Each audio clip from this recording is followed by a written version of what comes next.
আজকে আমি আপনাদের সাথে শেয়ার করব হচ্ছে ছাদের উপরে রোদ্রে আমি ডিম ভাজা করব। হ্যাঁ, তো এই কড়াইটা কিন্তু একেবারে গরম না, এই যে একেবারে ঠান্ডা। আমি আমার স্কিনের সাথে লাগাইতেছি। এটা এখন আমি এই যে রোদে দিলাম গরম হওয়ার জন্য।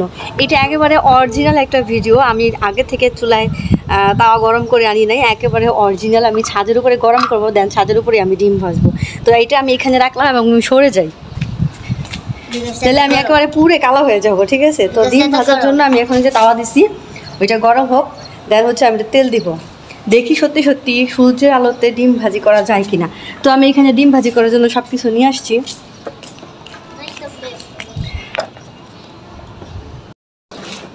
তো তাওয়া গরম হয়ে গেছে, আমি এখন এখানে দিয়ে দিব তেল। ঠিক আছে, আমি এখন দিয়ে দিব তেল। আমি পুড়ে যেতেছি, ডিম ভাজি হোক আর না হোক।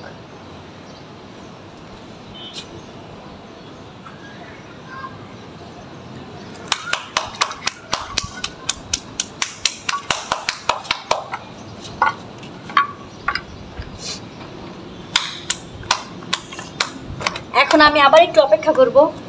তেল অলরেডি গরম হয়ে গেছে, এই যে দেখেন তেল অলরেডি গরম হয়ে গেছে।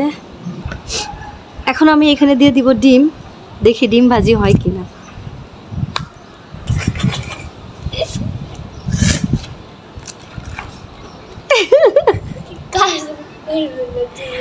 হয় নাই, হয় নাই, ওইটা যে বলো কাজ করবে না। করবে করবে, কাজ করবে। আমার মা হাপি করাইতে দিয়ে দিলাম আমি লবণ,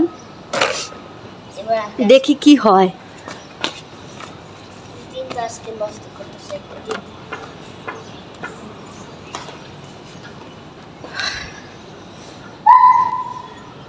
সম্পূর্ণ মিথ্যা কথা। আমাদের যে বর্তমানে টেম্পারেচার আছে সেই টেম্পারেচারে ডিম ভাজি করা হয় না, তা সম্পূর্ণ একটা ফেক। এই যে আমি একেবারে কোনো এখানে কোনো ভুল করি নাই। ভুল বলতে আমি এখানে কোনো চিটিং করি নাই, আমি বাসা থেকে তাওয়া গরম করে আনি নাই। আমি সম্পূর্ণভাবে অরিজিনালি দেখানোর ট্রাই করছি। তার মানে এটা সম্পূর্ণ ফেক। যারা যারা ভিডিও বানাচ্ছে তারা সম্পূর্ণ ফেক। তারা আগে থেকে তাওয়া গরম করে নেয়, দেন হচ্ছে ডিম ভাজি করে। আমিও সেটা করতে পারতাম যে আগে থেকে তাওয়া গরম করে, কিন্তু না, আমি অরিজিনালি দেখতে চাইছি যে এটা আসলেই হয় কি না। আসলে এটা সম্পূর্ণভাবে ফেক। তো আমাদের যে বর্তমানে গরম, সেই গরমে ডিম ভাজি করা হয় না, এটা সম্পূর্ণ একটা ফেক। আর এটা হচ্ছে সম্পূর্ণ একটা চিটিং। বাসা থেকে ডিম তাওয়া গরম করে এনে দেন, রোদে দিয়ে বলে যে ডিম ভাজি, এটা সম্পূর্ণই ফেক। এই যে আমি ট্রাই করলাম, আমার অনেক ইচ্ছা ছিল আমি ট্রাই করব, তো এটা প্রমাণ হয়ে গেলো যেটা সম্পূর্ণ টোটালি ফেক। তো আজকের এক্সপেরিমেন্ট এখানেই শেষ। সবাই ভালো থাকবেন। আজকের মতো বিদায় নিচ্ছি। আল্লাহ হাফিজ।